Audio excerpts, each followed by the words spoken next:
You're listening to the Christian Indie Artists and Songwriters Podcast, the place where faith, music, and life intersect. We exist to help Christian indie artists and songwriters just like you get songs heard.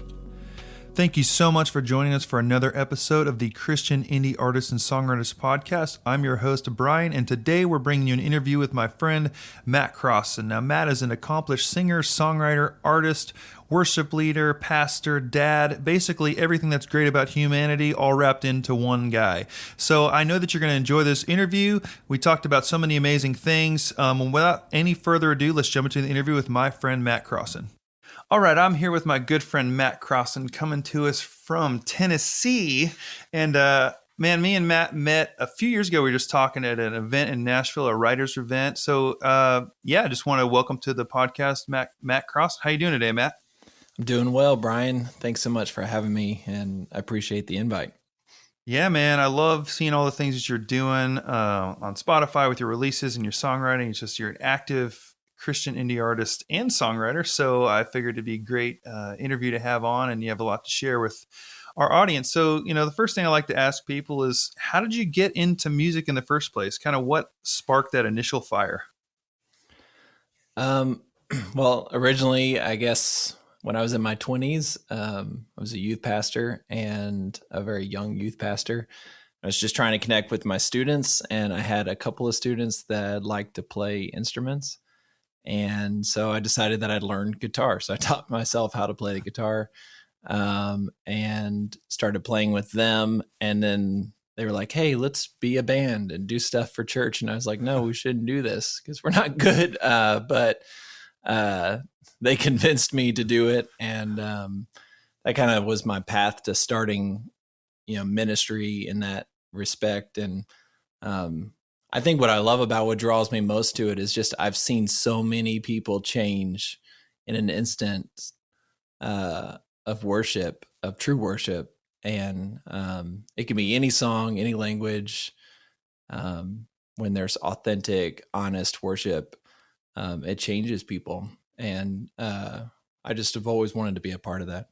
Man, that's so good. And, I always think about that, the emotional response that music can evoke. I mean, even in, film and TV and movies, and just the power that music plays and all of there. And then you add in the truth of the gospel and the power of God. It's like a superpower, and to be a part of that thing that God gave us is such an amazing gift. So, okay. So you basically just, acted on, hey, we need to do some music. And then next thing you know, you're kind of in a band. So how did you take it from that sort of like natural, like happening into really starting to get serious? What kind of brought you into wanting to do this thing with a bit more intention?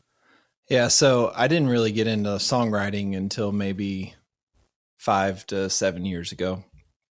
So I have a long journey, and I won't bore you with all the details of how I finally got to full-time ministry, but it was just it was a long road, and it is a long road for a lot of people. And I think that is important to recognize if there are people out there that maybe are trying to find church jobs, especially during this time. But at any point, it kind of feels like a members only kind of club a lot of times. But if you're passionate about something and you feel like it's something that God's called you to do, you just continue to endure and continue to duke it out. And so I had a long road full of part-time jobs and all of that, and double ministry jobs where you're raising support or working at a restaurant to make ends meet and still leading worship on the weekend and all that.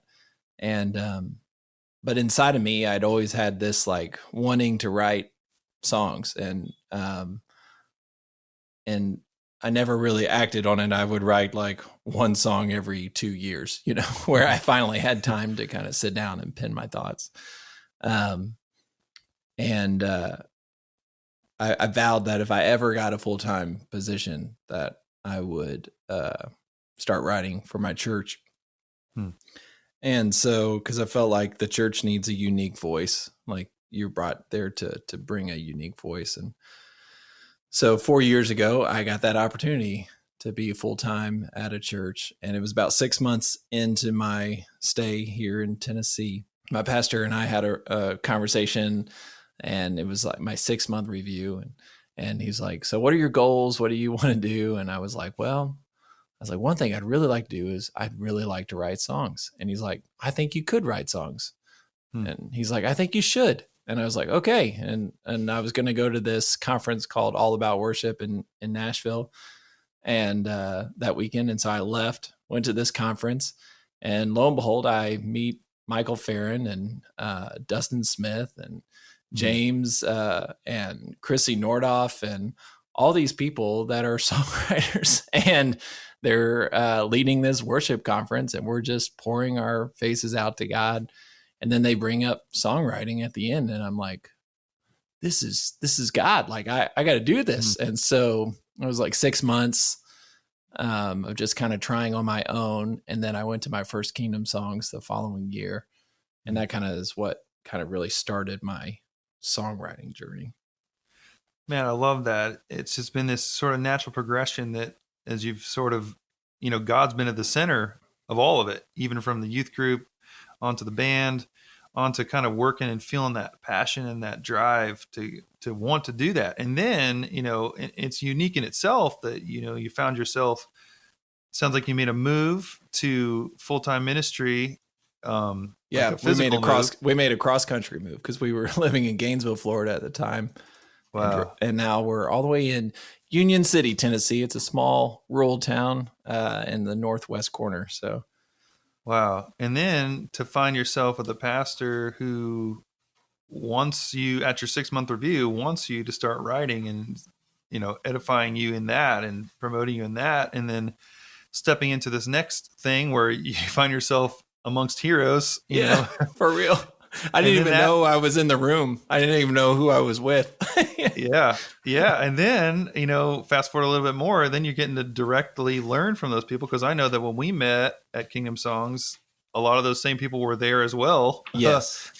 Teaching and pouring out. So, I mean, it's amazing that they are willing to, always be promoting and helping others because they know the power in it. So that's so great. So taking all that, then you're like, okay, you feel inspired. You feel like you have a lane, you have permission to write, for the church and encouragement. So then where does the production side come in, and in the writing and releasing, like how did that all come about? Yeah. So after that first Kingdom Songs, I felt supercharged, ready to try to write something. And I don't know if I had maybe done an original with my church right before that. I probably had tried one. My band, the church band, loved it, and they were so excited to sing this, original song. And I went to that Kingdom Songs that year and tried my hand at a few other for the rest of the year, but didn't really get too deep into it. The following year, I decided to go to Kingdom Songs again because, like first time you're there, you feel like you're not just sucking off of a fire hydrant. It's like drinking straight from Niagara Falls. Just felt like completely overwhelmed the first year. I remember when you guys invited me to go to that Thai food place, I told my wife, I was like, hey, some guys don't even know they got CDs and stuff. Like, like you guys were like I felt like you were miles ahead of me, maybe more than miles ahead of me, but I was just thankful to be included in your little, dinner conversation. I just remember we were all so like daffy from what we had experienced. We were just like laughing, and that was a hilarious hangout. And like, because it, like you said, it's not a fire hose. Like that's the classic expression. Like it is literally Niagara Falls. Like you feel more tired than ever. Oh yeah. And there's so much information and I had no idea. Like I'm just learning all of these, rhyme structures and all kinds of stuff, things that I'd never even thought about. And, but then the following year I decided to go again and I could actually understand what people were saying a little bit better. There was a speaker there. I actually got to ride with him. His name was Mark Allen Schoolmeisters. And I ended up writing a song that I have released too. And it's actually one of my better performing songs called Be Brave, Be Strong. And that write was really cool because it was the first write that I did at Kingdom Songs where we were finished in time. And he was like, hey, you want to put a demo together? I'm like, yeah. And so he like busted out his laptop and a portable microphone and his universal audio interface and threw it on this kid's table in this room that we were at, and set it up. And he goes, Matt, you're going to sing it. And I'm like, I'm not going to sing it. You're a professional. And he's like, no, you're going to sing it. And I was like, oh, okay. And so we did the whole demo right there in this little kid's 10 by 10 room on beanbag chairs. Yeah, it was pretty funny. But it was super cool. And then later in that conference, he looked at the 10 writers that were in the room and said, hey, you're all at this table, and a lot of you may not feel like you have anything to offer other people, but you're at this table. Like, you're at the songwriters table, and you're all songwriters, and you have to believe that. And you've all been given a platform. And so if you choose to ignore that and just let your gifting go to waste, you're never going to grow your platform. But if you continually plant yourself where you're at, and give yourself to the people that you've been given to, then you can grow. And so he at the time was releasing one song a week. I don't think he's doing that anymore. Wow. But he was releasing one song a week. And I thought, well, surely if this guy can release one song a week, I can probably muster up 2 for the rest of the year per month. And so I tried. There were some months I didn't quite work it out. But I think I released maybe 9 songs that first year in a 7-month, 8-month time or something like that, which for me was huge. And some of those were like, huge. I'm not, wouldn't want, I don't know, maybe I should take them off Spotify, but some of them were just, me working through, and some of them were ones that like my church absolutely loves. Something really cool, just on a side note about the Be Brave, Be Strong song, I think, which is super cool.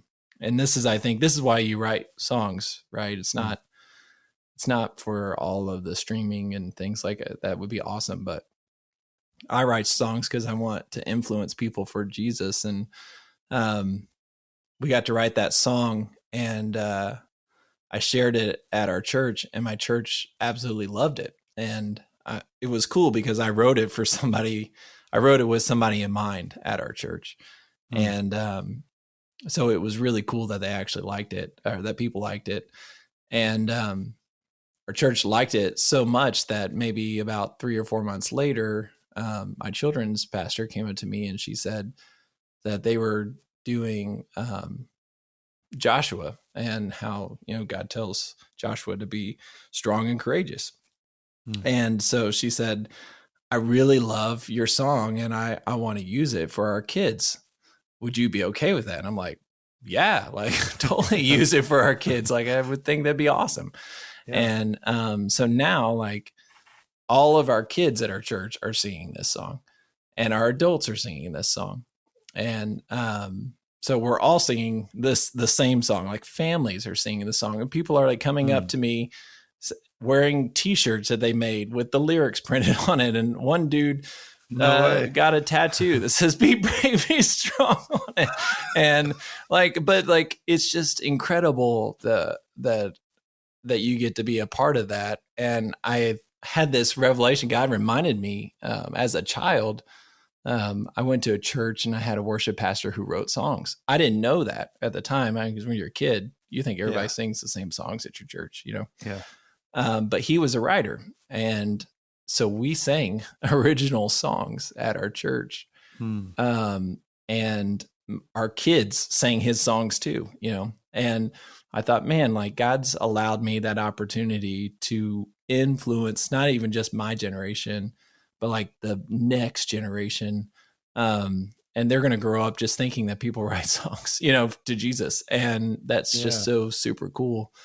And it's that song has even continued to have life, because even post COVID, the message of being brave and strong still rings really true. So I've watched it kind of carry different mantles as well. So, man, that's so, for some reason, God keeps drawing me back to like this story of how, you went from playing guitar just because you felt needed to, and then a band, and then eventually into a church, and then a pastor who encouraged you, and then a trip, and then another trip, and then deeper and deeper and deeper, and then a song. and then a guy tells you at a table to influence your platform. But all of that started with you feeling like you needed to play guitar Yeah. a long time ago. And now A all really that long time. guitar, And some people would say pretty late in the game, you know? So. totally. I mean, I'm right there with you. I released my first, actually today is my 2-year release anniversary. And I mean, I'm 30. Congratulations. Thank you. It's a made up holiday on Labor Day. We celebrate everything. So. Yeah, it's a real, Labor Day is a real holiday. Release anniversary is not. But, you know, I'm 36, so I started releasing at 34. All that to say, like, you know, your story, there's this common thread of just like, it's just this really cool progression of, and, you know, we're in a lot of the same songwriter Facebook groups, and I see you, you know, making great posts, and a lot of people looking to you as a point of authority. And it's amazing to see like how it all started kind of so innocently. So, you know, with all that in mind, you've released now probably what, 12, 13, 14, 15 songs to Spotify? Yeah, Streaming somewhere in general? there. Yeah, I'm this year I'm on pace to do one a month. And so I've been doing that. Last year I tried my hand at doing 2 a month and realized that was just too much for me to handle with the job. And I really wanted to make sure that the songs that I released were good quality. And so at the beginning of this year, what's really helped me with that is I took Chrissy Nordoff's writing worship mentorship, and that was at the beginning of this year.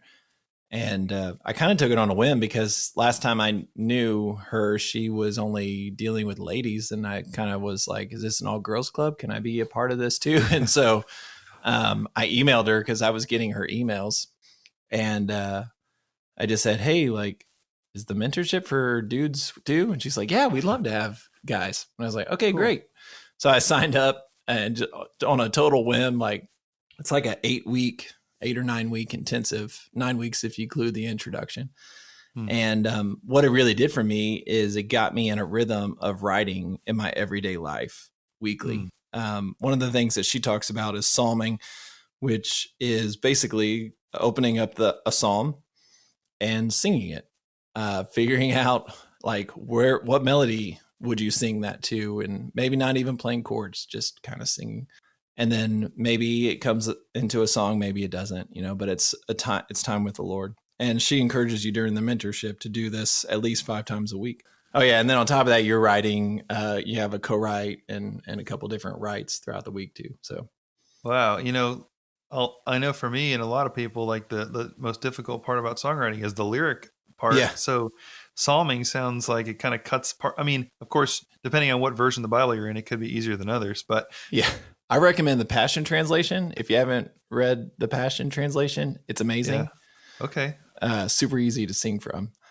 I think they took like real time to make it poetic. So okay. So also I wanted to talk about, you mentioned you've really dove into co-writing, you know, and I'm assuming with everything going on, it's much more remote these days. So yeah, can you give a little insight God. about like how kind of co-writing happened and sort of exploded this year for you?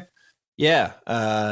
Co-writing is amazing. It used to intimidate me a lot. I remember last year I would drive to Nashville to co-write with someone for the day.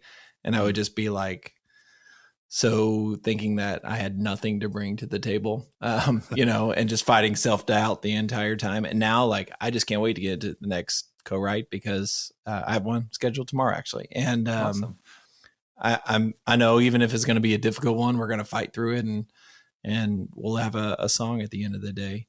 But what really kind of propelled that for me this year was during that mentorship by my mentor, I was introduced to someone else who was a Kingdom Songs guy. His name is Cole Teague. And then at the same point in time, Alex reached out to me. And somehow I don't remember exactly how we got connected, but somehow he just wanted to co-write and we wrote together with Tim. And then I got introduced to this other songwriting group through Facebook. And I just started eating up songwriting opportunities. Anytime someone wanted to write, I was like, I'll write.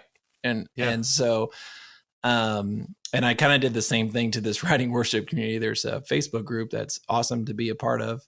And anytime someone was new to the group, I would ask them what their, strengths were, and found out if we would line up or not, if I needed someone that would help us out lyrically or something. And I'd poach them, for, lack of better words. Like I would just say, hey, let's get together and write. Like, I'll be your first co-write. Like I did a lot of first co-writes with people, that's even. Cool. And I just wanted to be a part of it, And so I was getting to where I was doing, like, some weeks be like 4 to 5 writes in a week, which just sounds ridiculous. But because of COVID, so many people were available in home. Yeah. And I've really just learned how to make it part of my weekly rhythm and still get everything done. So it's been awesome. And it's so cool to write a song with other people, because it's so much, especially with people that you love and love to hang out with. You learn so much from them, just in songwriting, but you also get to enjoy just being their friend and hanging out with them. And it's great to see. It's a great expression of the body of Christ, because we're not meant to do life alone. So co-writing really helps bring all that out, and different perspectives out, even word choice. So it can really help you have a more well-crafted song that will hit a wider audience.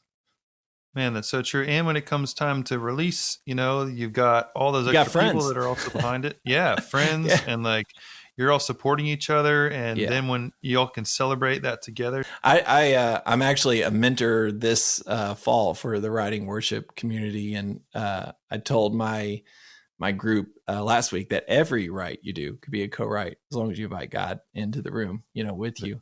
Man. And not to be super spiritual, but it's true. But I do think that's true. And then I also think the more you co-write, the better your personal songs will be too, because you'll hear your co-writers in your head going, oh, Matt, make sure you count your syllables, or, hey, you didn't quite follow that just exactly right, or whatever. So another, question I like to ask, as far as like, what would you give a piece of advice maybe to that Matt who is wanting to pick up that guitar, or whatever that might be for you? Like, what would you tell to our audience and to your past self, a piece of wisdom that you wish you had kind of today, or, from all the experiences you've had so far?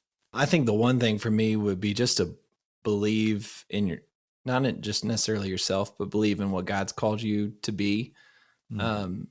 I think I've had some what ifs over my lifetime, and let's see, I think it was maybe 9 or 10 years ago, I had reached out. Aaron Keyes is a songwriter, and I think he does 10,000 Fathers now, I think is what his organization is called now. But he was doing some like private worship leader songwriting kind of training a long time ago. And it was like where you go stay at his house kind of thing for like a month. And I actually, I talked to my wife about it, and she's like, yeah, you should do this. And this was before I was full-time in ministry or anything. And I got the permission to go. I put in my application and was accepted for some reason, was accepted to this thing, and decided that I shouldn't go. So I pulled out. And so I would say we all battle self-doubt, and we all are unsure of ourselves at times. And I think as creatives are probably more vulnerable to that than other people.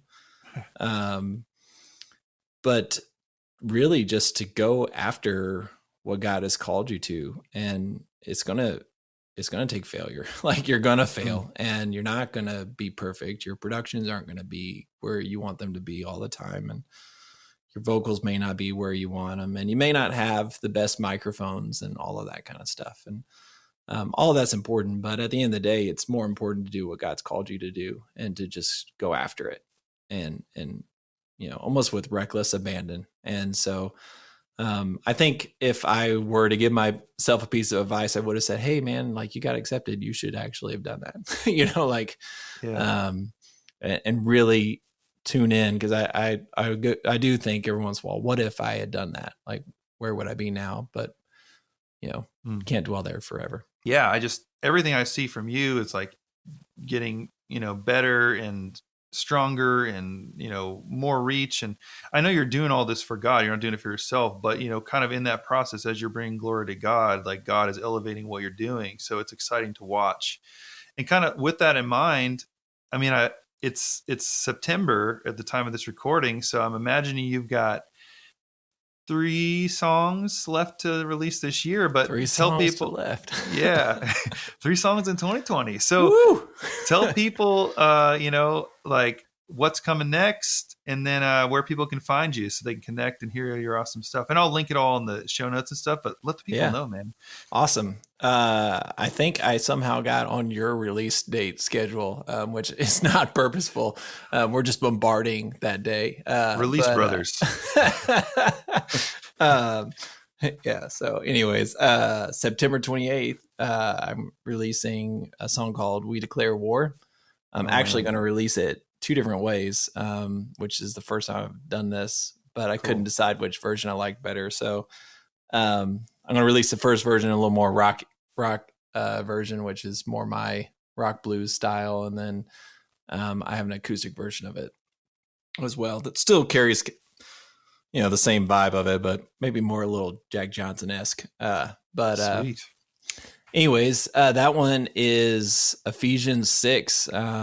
We wrestle not against flesh and blood. And I think especially right now in our culture, we feel like we're fighting people a lot. And it doesn't sound super spiritual because it wasn't. I got the idea for the song, or for the chorus, that We Declare War, because I heard my kids playing the card game War one day, and the I Declare War, and I was like, oh, that might work. So it was kind of funny. I wrote that song, and I wrote it. It was part of the mentorship group, and we write a song about being a warrior. And so I wrote the song and shared it with the group, and I was like, oh, that's cool. And then I was like, I'll just share it with my platform, on my Facebook page. And I shared it, and I had like 3 people from a church like, when are we going to sing this at church? And I was like, we're not. Like, this was just a song, and they're like, no, you can't hold that back from us. Like, you have to sing this. And so I decided to sing it that week, like, which I'd never had done. Like, I'd never wrote a song and then turned around on a Sunday and sang it. And so I told the team, I was like, hey, if you guys don't like this, it's fine. Like, we can not sing this. They were like, no, we like it. And I was like, okay. But one of the members of our church actually made me a t-shirt with the bridge, which is ironically just the scripture: stand firm, pray hard, trust God. He's a warrior, because that's one of God's names in Moses' song, is that he's a warrior. And so it was just super cool for me. Like, it was just one of those like, hey, this is why you're doing it. It's not to produce a song for Spotify or iTunes or whatever. It's for the people that are in your face every week. And so, so I'm releasing that song on September 28th, and I'm super excited about it. It's a fun song. So, but you can find me on Instagram, Matt A. Crosson, or on Facebook, Matt A. Crosson, anywhere on Spotify and Apple Music and Deezer and all those other places that I don't know about. So that DistroKid tells us our songs are everywhere that I'm live on, according to DistroKid. So one day we should go and like give ourselves a stream on Deezer so we can. Yeah. Although that would be like the most popular one that I've never checked out, because I know that like I've heard that one the most, but there's so many. I was like, what does that even mean? I think Napster even. I don't know for certain, but I think Napster. I still have some insecurities because of my history with Napster. Like, when I first started getting into that at the time, I was like, Napster is wrong. Yeah. Even if it's okay now, it still doesn't seem right. So right. But with that said, I'm not judging Napster. I'm gonna go check out Napster now, because I feel we should all. Everyone should go check out Napster. I'm going to put a link to Napster streaming service in these notes. Well, man, this was awesome. I'm so glad that we had a chance to talk and hear some of your story. And just like I keep saying, it's really great to see all you're doing. And, last thing I want to do is I always like to pray over people. So before I close, I just want to pray over you, man. So, God, thank you so much for Matt. Thank you so much for his heart. Thank you so much for his obedience to follow after you, God. As you've so clearly laid these steps in front of him, just let him continue to seek you.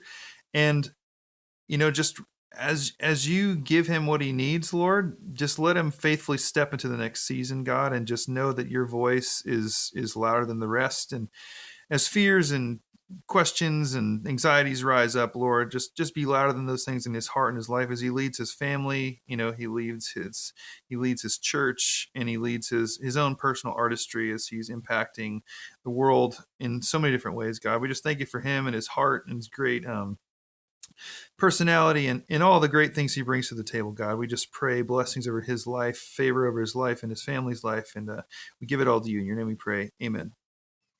Amen. Thanks so much, man. You're such an encouragement to me. I know I've told you, through Insta message and all that kind of stuff, but what you do for the writing community is amazing. And I'm sure you're impacting people you don't even know about. So, man, thanks for saying that and for being on here. It's an honor to get to watch your journey, man. We want to help reach as many Christian indie artists and songwriters as possible, and one way we can do that is with your help. So if you could take a minute and leave us a review on iTunes, that would be so appreciated. This is how the iTunes algorithm will push this content out to more and more Christian indie artists and songwriters. So like I said, if you could just take a couple seconds, leave us a review, that would be so awesome, means so much to us, and we would really appreciate it.